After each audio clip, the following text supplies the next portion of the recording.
একটা বাসা ইন্টেরিয়র করতে কত টাকা খরচ হতে পারে?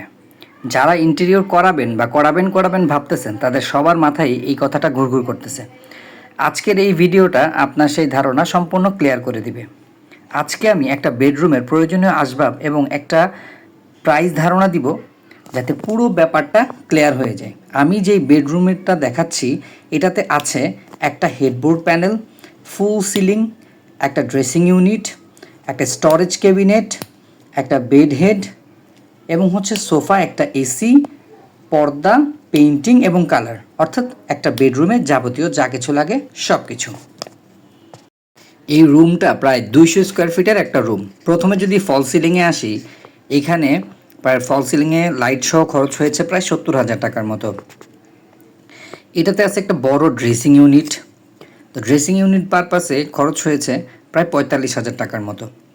দুই দিকে কার্টেন ড্রপে প্রায় 11,000 টাকা।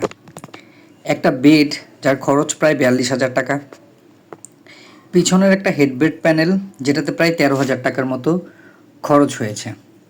এখানে আছে বিশাল একটা স্টোরেজ ক্যাবিনেট, যেটা প্রায় হচ্ছে 56 স্কোয়ার ফিটের মতো।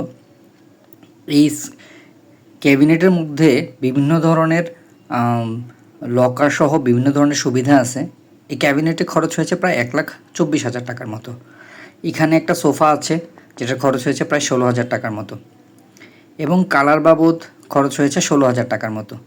পেইন্টিংয়ে খরচ হয়েছে 2,000 টাকা এবং পর্দা বাবদ প্রায় 13,000 টাকার মতো খরচ হয়েছে।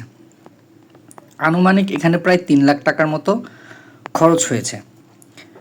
তো একটা বেডরুম করতে আসলে 2 থেকে 3 লাখ টাকার মধ্যে একটা স্ট্যান্ডার্ড মানের বেডরুম করা সম্ভব।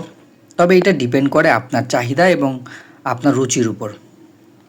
আপনি কোন ধরনের ম্যাটেরিয়ালস ইউজ করতেছেন, কেমন ডিজাইন প্রেফার করতেছেন, এই সব কিছুর উপর ডিপেন্ড করে ভ্যালুটা। আপনার ভ্যালু তখনই কাজে লাগবে যখন আপনি একটা দক্ষ শ্রমিকের হাতে কাজটা দিবেন।